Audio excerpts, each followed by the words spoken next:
Countdown. 7, 6, 5, 4. Here we go, Roger. On Insights. Two eyes in the middle. INSIIGHTS,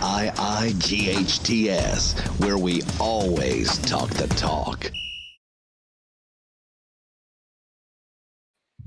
And you have the coach, Mickey Clayton, here today. And that reporter named who? It's your favorite reporter's favorite reporter. Is me, your boy, Rick Brown, in the place to be. What's happening, Coach? Always it's you, Tricky Rick. Hey, man, I'm not going to even deny. That's what it's about today. That's what it's about. Well, for you, that's kind of what it's about every day, isn't it? Of course. Of course. Hey, if I'm not having a good day, no one's having a good day. Well, it's all about me. I'm not even going to argue that because your popularity continues to grow. Uh-oh. Yeah. Oh, right away. You just read right through that right away, huh? Uh-oh. Yeah. I'm ready. Bring it on, Coach. You know your adoring public has they've started on you again. Oh, okay. You know they've started on you again, and they've been silent lately. They've been silent lately. They even went to talking about your boy Stephen A. Smith. I mean, when they go off about the Cowboys and I won't even say Indians. Stephen A. Smith. I mean, when they it's a mess then. Okay. You know, we actually have something that we're getting ready to start with called Fan Club. And we're getting some people going that actually have their own individual teams that they live and die for. Okay. Why is it that everybody wants a piece of you? Because they know that I'm going to bring it to them. Because all the other slackers out there is trying to be all PC. And I'm not going to be PC. I'm never PC. What does PC mean? Politically correct. You know, bump that. We give it to you here on the MicknRick Show. Straight, Coach. No chaser. Exactly. So, hey. But without further ado, we do have something going on here locally. And I promised the local high school, the local coach that I would allow him to talk a little bit about something right here. Okay. Coach Gennie, you back at your alma mater, back at Godby. Now I'm trying to. Okay. I think this might be the first year you've been able to put together your camp. Tell everybody about your camp. Excited that Godby gave me this opportunity to do my camp here. We have a great number of kids here this week as we started the camp. A lot of skill development from passing, shooting, dribbling, just teaching the game of basketball to these kids. Really hope that we can get more kids out here next week. Next week, let's grind. Every week is going to get better here at Godby Camp. So we're looking forward to seeing each one of y'all next week. Coach, how many weeks are you having? How many weeks are you having your camp? We have 3 sessions. This was our first week here, so we'll have 2 more sessions next week, then the following week. Full of hard work. We have Coach Barry Taylor here, who is one of my mentors growing up, and he's really in here working, grinding these kids. We have a great staff. We're just ready to get your kid here and let's have some fun and grow within the game. For anybody who's interested in participating in the camp, what do they need to do to get their son or daughter interested? To get your son or daughter in this camp, I would need you to email me, send me an email. You can email me at agennie22@yahoo.com, or you can give me a call personally, 850-556-6925, to get your kid in this camp.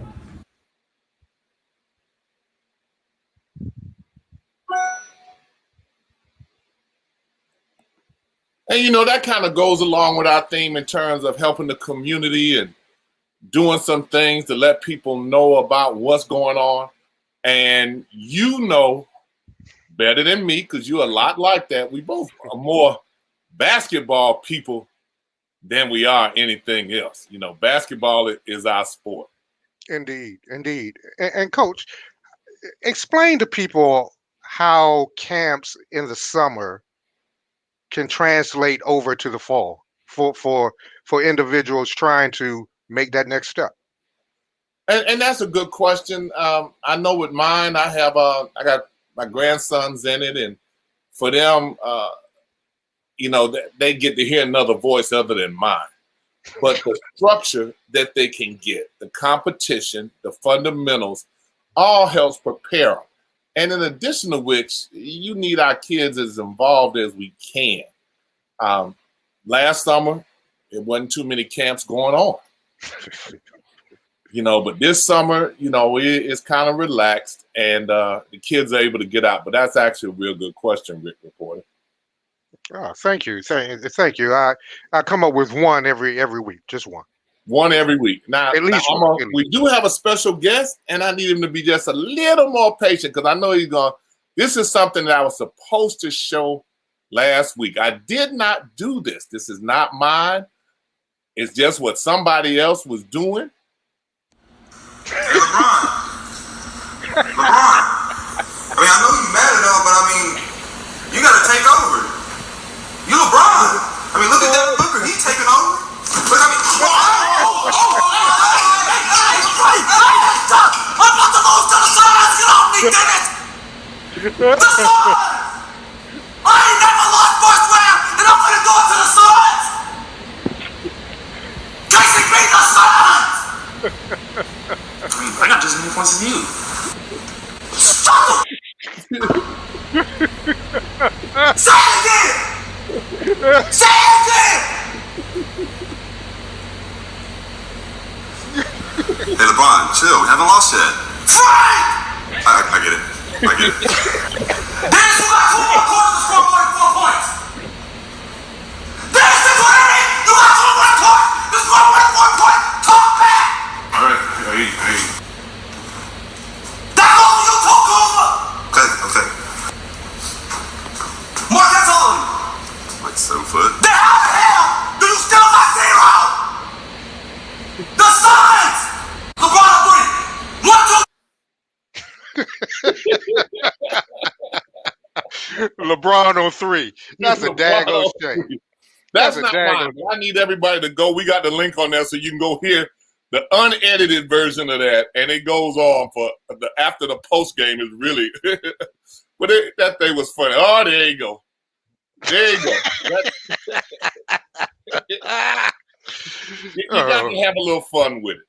Yeah, but I have someone that I want to introduce to everybody.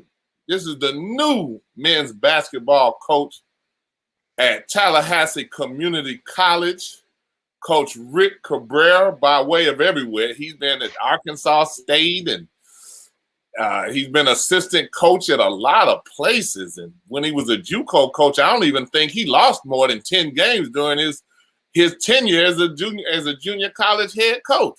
So don't y'all put all that pressure on the new coach yet. But how are you, Coach Cabrera? Thank you for joining us. God. Oh no. No, it's not. I wanted to hear that, especially from a Rick. Especially from him. I know he's sharp. Oh, Coach, we're not getting you. Yeah, he's kind of he's in frozen. That zone. You know, he's probably in that basketball zone right now, thinking about all the plays and all the teams he's going to kill this year. Coach, we're going to take you off. Try and call back in for us and see if we can try and get you back in. Yeah, because I want to know about recruiting.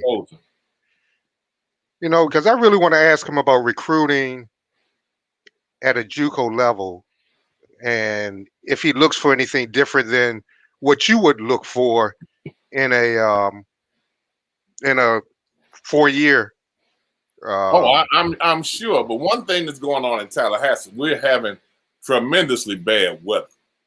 and that might be part of what's going on with that, is that real bad weather. I think he's called back in. Let me see if we have him any better coming in now. Coach, can you hear us at all?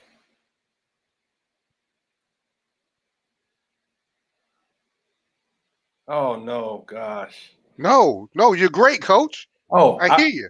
Okay. Wow, yeah, we got you there. We got you, Coach. We got you, Rick. We got you. Yes, sir. Yes, sir. All right. I feel better. Oh, I do too. I thought you were trying to hurry up and get out so you can go over there and swing that golf club and see what you got going on. Don't tell nobody. Rick, I'm a golf novice.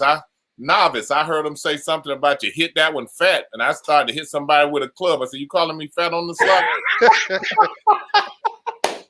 No, Coach, we ain't mean it like that. I said, "Well, y'all better clarify. You know, I'm a beginner now. I get real sensitive." Oh man, that's awesome. Welcome to Tallahassee, Coach. Thanks, man. I'm so excited, man. First and foremost, I appreciate you guys having me. You guys didn't have to do that, and I appreciate you guys welcoming me here. Coach, we're really happy and excited for you. I mean, Yes. we're just TCC. You know, it's been a minute since people have really engaged with the school as they have earlier, Right? Its inception, and we've already heard almost every basketball coach in the area. Seems like they've talked to you. They say, "Oh, I talked to the new coach. I talked to him. He gave me a call." I said, "Well, no, you didn't call me. I'm nobody to call, but I'm gonna call him." I said, but just the fact that you're reaching out like you're doing, it's a lot of people that are invested in the program and want you to do well. Yeah. I'm excited. You know, I got a chance to know Barry Taylor. You know, I know his son really well, and there's another guy named Bruce. Bruce Daniels. Daniels. Leon. I mean, Bruce has been unbelievable with helping me out. You know, and I know the coaches at Florida State, you know, CY and Stan Jones and those guys, and Coach Hamilton reached out, and Robert McCullum reached out as well. So, you know, I'm excited. You know, this is probably the first time in history that all three schools have had, you know, a black head coach. So, you know, we rocking and rolling. Yeah, maybe you shouldn't have said that too loud, but yeah, you're right. It's all love. Exactly. And we want you to do well, Coach. And Rick, you know, he had a question that he wanted to ask you, Rick. Yeah, Coach, and welcome to Tallahassee, and thanks for joining us. When you're recruiting, what kind of player are you looking for? And so the coach after that is it any different at a 2-year school than a 4-year school? Great question. No difference. You know, first and foremost, you know, junior college kids get a bad stigma. Mm-hmm. You know, I was a product of a junior college. You're coming out of high school. You know, and you know, obviously, when I first look at a kid, you know, before I actually get to know him, you know, I look to see if he's talented first and foremost. You know, if he's not talented, I probably won't have any interest in him. Now, once I get to know him, you know, I would like to know if this kid has, you know, some good character. You know, has goals, have individual personal goals. You know, academically and athletically. You know, and if they have those goals, then I'm, you know, and they, you know, are willing to be, you know, low maintenance guys, and you know, like I could work with you. You know, obviously the majority of kids that we may get here may not be as strong academically.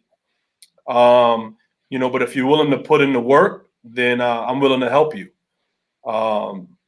You know, but to start out, you know, I have to evaluate the talent first because I don't know the kid, and then the process of getting to know him, you know, it kind of sets in, and you know, the vetting process is pretty strong. You got to know his family background, his girlfriend, his brother, sister, mom, dad. So, you know, Coach Clayton knows that. You know, so You got to do that. It's at, at this level.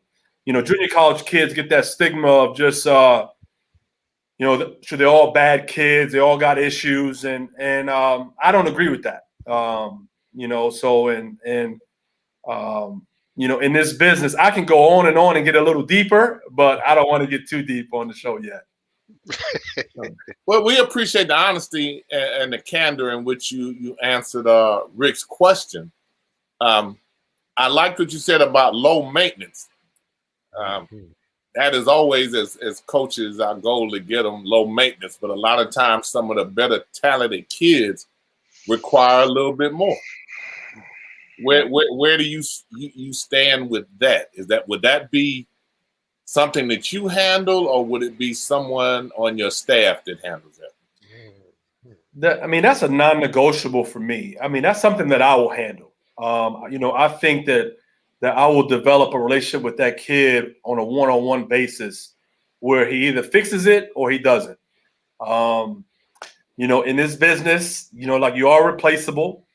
I'm replaceable. Some coaches get fooled by the talent, and it's hard. I'm not going to sit here and say it's an easy thing that you could just throw a good player out the door, and but I think if you have that dialogue, that head coach to player dialogue, with a kid that is probably a high maintenance kid, and kind of give him a slice of humble pie. And he's willing to accept it. I think you can work that out with that young man. It's all a grooming process. Everybody's not going to be perfect. I'm not going to be perfect. So we're going to help each other grow in this process. Well, the fact that you would be the person that deals with it, that would be hands-on, Coach, you've been in the business long enough, and you've seen a lot of different people who function differently. Right. And a lot of times in these situations, the black coach on staff is the one that has to handle all the problems. Right. In the end, it strengthens you and makes it better for you to be able to effectively deal with that when you become a head coach. Right. Because you've always dealt with it. But it's also a little bit different because it's usually one of our kids, and we tend to understand the background a little bit better sometimes in being able to relate to them. And for those kids to have trust in you. Right. 100%. You hit it right on the nail. And that's why I'm not, so much of get out of my office, I'm done with you. I'm not about that. Obviously, it depends on the circumstances. But, I'm here to help these young men prosper and grow. These young men have so much growth and like they're kind of like, a softball of clay. And, it's my job to mold them, into a solid foundation. And, so when they leave here 2, 3, 4, 5 years down the line, like they say, my 2 years of junior college was a great experience because that coach over there helped me out. He, and this is where JUCO coaches don't get enough credit, is because we're getting these kids fresh from home. And they may not have the luxurious things that they may have in at home or in Division I. Now here at Tallahassee, they take very good care of these kids, but you still have to mold them into being an adult, into living on their own. I can't monitor them 24 hours a day. I can try, but it's hard. So, like one thing about me, and I don't know everything. Trust me, I don't. But I've lived in their shoes, and I can kind of give them the blueprint to try to be successful. I went the junior college route. I played Division I. I played professionally. I have a master's degree. Does that mean I'm smarter and better than everybody? Absolutely not. But I want them to look at me and say, hey, I want what he has. I want to be a family man. I want to have a wife and kids and keep it moving, and earn a good living. Well, one thing I want you to do is, and I'm sure it's probably on your schedule based on what I've heard of people who know you, is to be able to, that people know you when they see you go into gyms locally. You may never recruit a kid locally, but at least let them know that you're around and know who you are. Right. So they won't be sitting there saying, TCC never looks at us. Or you know, and you've been involved in the game a lot, Right. and you know already that it makes it easier when there comes a time for you to be able to recruit a kid that the coach has seen you in their gym before. Right. I mean, that is you know, like I have a list right here on my desk, and that is you know, one of the things I have to do, it's a must, is to get in touch with every you know, high school coach in this area. And I tell you why, just like you said, just through my research and from what I've been told, this area does have some pretty good players. You know, and some may want to go away from home, some may want to stay. But if you alienate these coaches here, when they do have a good player that needs to go junior college, they're going to remember and say, oh, now you want to come around. No, it don't work that way. So let me send that young man away from Tallahassee. Let me send him to Northwest Florida. And then when he comes and plays Tallahassee, then his whole family is in his gym, you know, and they cheer for him when he should be playing for me. Right. You know, so, you know, I think that's very important. And I think you do that not because you want something in return. It's because it's the right thing to do. You know, for me, I'm an outsider. I'm coming into a city where I'm new. I'm learning new people. I think it's the right thing to get to know coaches, because it's all about developing relationships. You never know when you're going to need that person 5-10 years down the line. Do you recruit? I'm sure you do, with the bounce back factor in mind. And if it doesn't, I know, leave it in their mind, son. If it doesn't work out well, give us a call back, and you could always come home. Yeah, no, definitely. You have to do that, because especially in today's day and age with the transfer portal, and, you know, sometimes kids just aren't happy, you know, and I'm not going to knock kids that are in the transfer portal, you know, because you don't know their circumstances. You know, Coach Clayton, you and I, you know, like, have been in this situation where, you know, the kids are getting ripped because they're in the transfer portal, but it's like, you know, half those kids were asked to be put in the transfer portal by their coaches, you know, because they weren't good enough. So in that process, I'm going to maintain those relationships. And I think it's very important, you know, because that kid can do wonders for your program. Just come back home and start fresh. You know, everybody needs a fresh start every once in a while, and it can be done here. Rick, I'm going to share this with you. I met Coach over the phone a day too late. I had a kid that was interested in going to TCC. Wow. And when I called Coach, when I reached out and we finally connected, he had signed the day before, because he thought that, well, really, to be honest, they were putting pressure on him that he would go somewhere else. So they were really pressuring the kid. He's 6'7", 6'8", right, and D1 transfer, they could play. Right. But I got to Coach a day too late. Wow. His family was upset because they wanted to come to TCC. I remember we talked about this. The kid was actually in my league in Arkansas State. He was a hard playing lefty. I liked him, but you know what? It happens. I appreciate you thinking of me. I really do. Well, Coach, one of the things that we did, is that Insights actually televises a lot of high school games. Right. And football is a big sport here, but both Rick and I are basketball guys. And we would go South Georgia, Daytona, Pensacola, Jacksonville doing basketball. Wow. So we would do it, and we do it free. Those games are still up there. The kids can see them free. College coaches could see them free. Grandparents could see them free. And so what we would do is, if we saw a kid that could really play, we would tell people about it. And it helped Coach McCullough. I mean, he has a couple of kids that we had seen on Insights and told him about it. He actually, when he saw him, he was like, man, Mickey, that kid can play. I said, Coach, I did that for a living. I'm not trying to pull your leg. I mean, right. Your livelihood depends on you getting talent. Right, absolutely. At any time you say, Mickey, I don't think he can help me, then Coach, I understand. That's that's your job. You have to do that.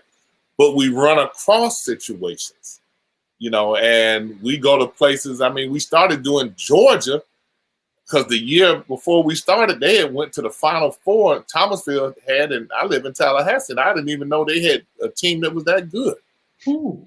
And that just bothered me that I didn't think, especially basketball, was getting the attention or notoriety that it deserved. Right. But there is some talent. Now, we went all the way to Pensacola. We were a little disappointed with what we saw there. But one of the teams that we saw, they were running 6'6", 6'7", 6'8", and they were all 9th and 10th graders. Wow.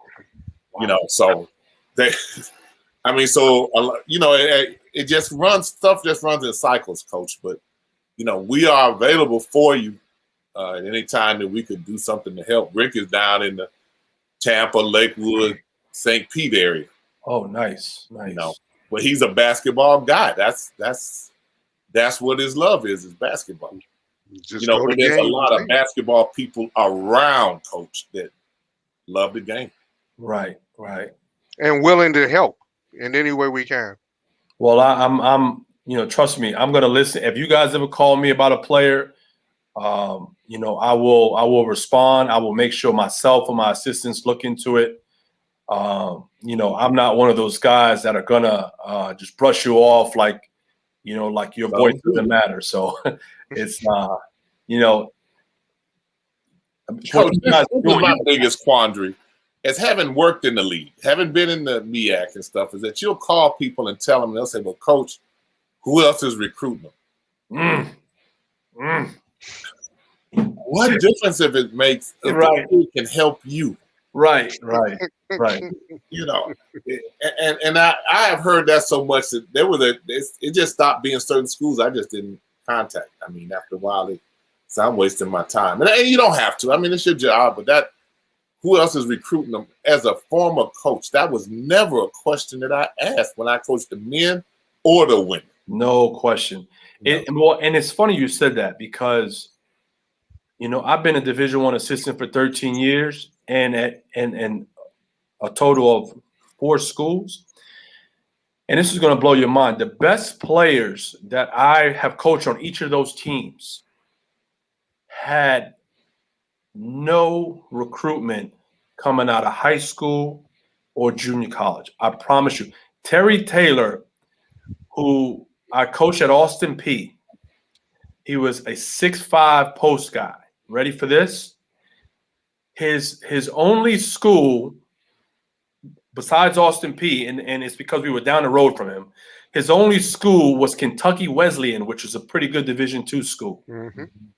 This dude was a 4-time first-team All-Conference in the OVC, a 2-time Player of the Year, and now he's having his 5th workout with the Memphis Grizzlies today as we speak, and he had no recruitment. So to piggyback off what you said, I can't stand that question. Well, who else is recruiting? Just go off with your eye test. Just go off what you feel can help you. So I completely agree with you. All right, That's great. well, Coach, I appreciate you taking some time to be with us. We hope that you are with us again, especially as we get a little bit closer to basketball, so we could talk some more about the upcoming season and what your plans are, and maybe even be able to get out and get some footage of practice that we can put on here so people can kind of see how the kids are doing and let people know about how it's going, because we want to have people over there in that Eagle Dome to support you. Right. I appreciate that. And listen, you know, anytime you want me on or need me, I'm a phone call away. You know, and lunch on me, you know, for you two guys, man. So let's go out and have something to eat one time soon. As long as I don't hit it fat, I'm all right, huh? Coach, I appreciate you. And, Thank you, Coach. you know, anything we can do, let us know. We want you to grow the program. Appreciate you, Rick. Yes, sir. Thanks, All right, Coach. Thanks, Phil. all right, Coach. Take care, man. Thanks, Coach. Bye-bye. Man, that was that was nice there. Yeah, that was pretty. You know, I love new coaches coming into situations because there's no preconceived notions, especially if you don't know the guy. So you just have to go off his body of work. And just listening to him for a few minutes, you can tell, one, he cares about the kids. And I loved what he said about the blueprint, because he went that route. Right. That can only help him relate to the kids more. and to get them where they want to go. I mean, sounds like TCC has a good one. It does. It really does. Now, one of the things that really happened this week that I at least had to get some film on for everybody to kind of look at. The volume audio is on it isn't really good, but North Carolina A&T track. Cabrera. Yes. Lane 7, Tallahassee from Alabama has the 9th fastest time in the world. Watch out for her as well. Mm-hmm.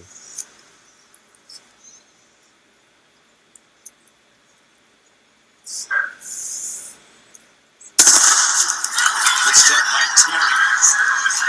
Every start by Cabrera Sturgis from North Carolina A&T. Now here comes Terry from behind. Catch Sturgis. No, it is Sturgis from North Carolina A&T. Wins it. The sophomore. Can you say national champion? Can you say national champion?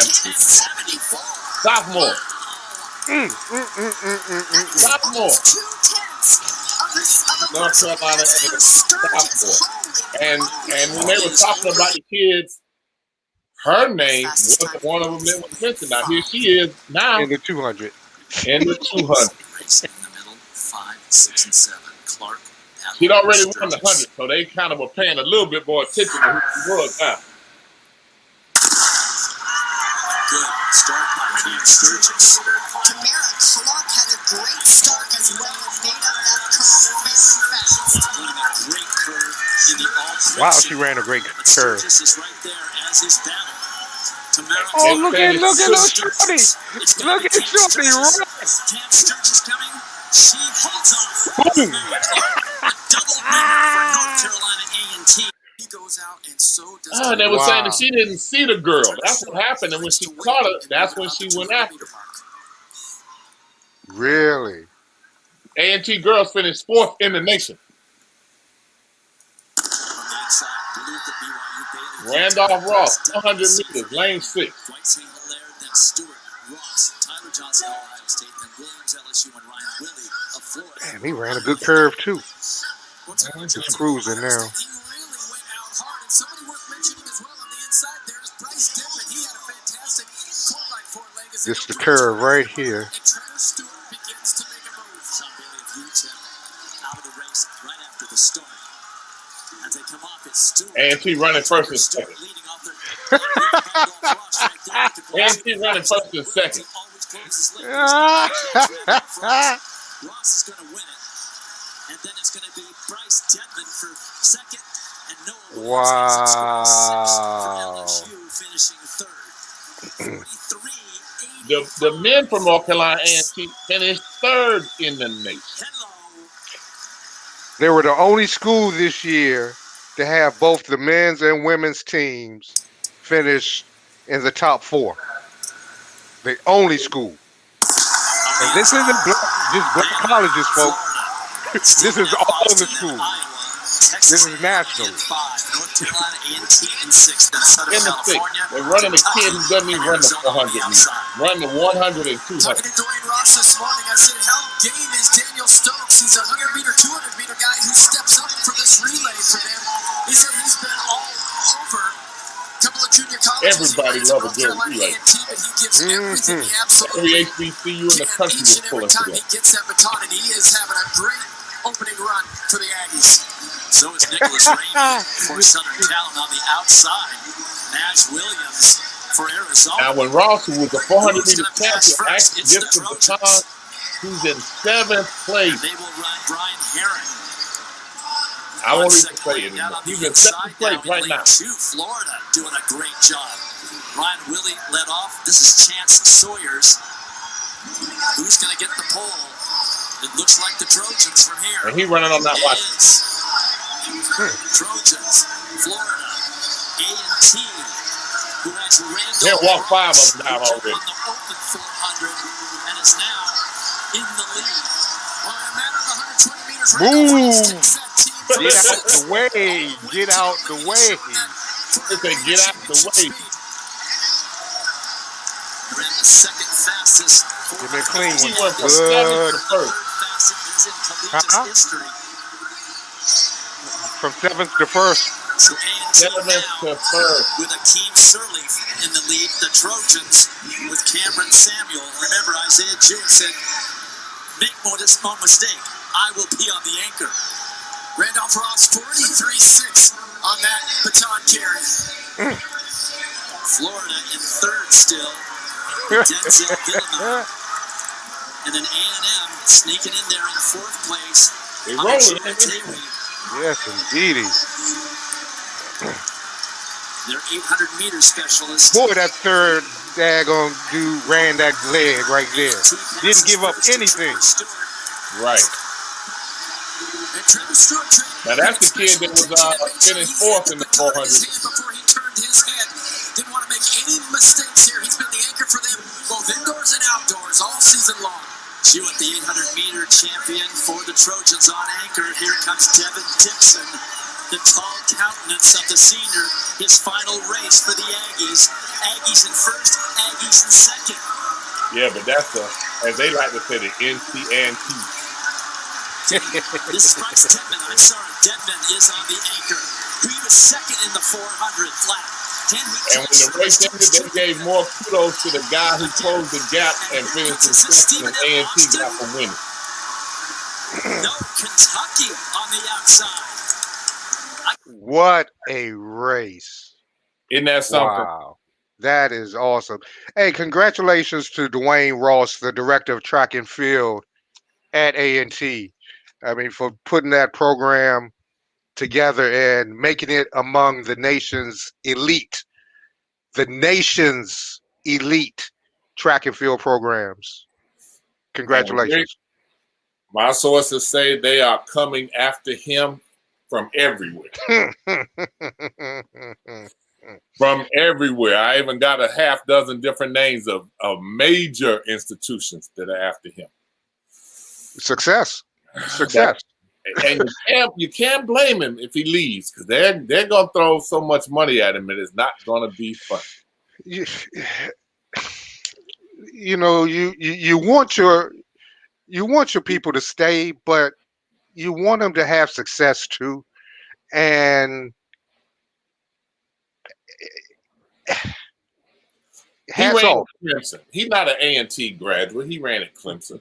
I mean, and he's done well. I mean, he has done the university well, and the university took care of it. I mean, they did. And if he decides to leave and better his family, now he's talking about generational wealth to be able to leave and go to some of these track programs that are pursuing him. So A&T are already saying it might be the last hurrah. Well, you know, if the sign of a good program is not if you do it just 1 year, but over and over, the consistency, even though the actors won't be the same because they leave every 4 years. Mm-hmm.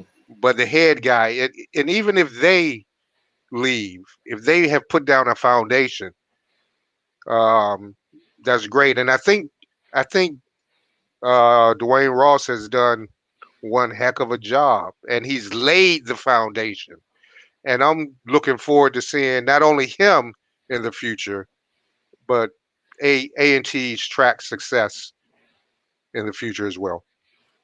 And we want to see how some of these kids do with our Olympic trials coming up and the Olympics coming up, to have a chance to represent and continue their track career. And we wish them the best. And one more thing on that. Sure. Sturgis ran a 10:74, the 11th fastest in women's history. All women in the 100. 11th fastest as a sophomore. So you know she's going to get stronger. And they say it was the fastest all-weather time in NCAA history. Wow. Congratulations. Congratulations. And we appreciate everybody being with us, and stay tuned for the fan nights we're going to have, because those are going to be absolutely wild. Some of the people I know that have already tuned in and gotten in touch with us, letting us know their favorite teams. As we had, we'll do an NFL preseason show. We got people picking their teams, and they said we'll do some during the season. We'll do arch rival games and have people representing those teams come on and talk a little bit. Everybody wants a piece of Washington. Well, they can have Washington. They can kick their ass if they want. I do not care. Y'all, listen. This right here is from the Joe Gibbs and Jack Kent Cook era. This Daniel Snyder era. I won't do it. I won't give him the double barrel, but still bring it. Bring it.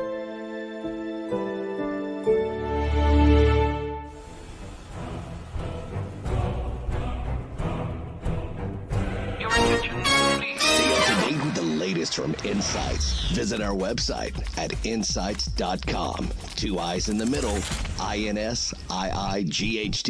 Insights is the copyright of Mac4 Enterprises, a Florida corporation. This broadcast is produced under the exclusive ownership of Mac4 Enterprises and is the intellectual property and trademark of Mac4 Enterprises. Comments of the host and other individual speakers on Insights represent their independent thoughts and representation. Rick, I see you. I see your Insights. Hey, but next week I got to put that picture up of the frat brothers with Kevin. All right. I appreciate you, Rick. It'll be next week. In the meantime, and in between time, stay safe. We're out. Yo.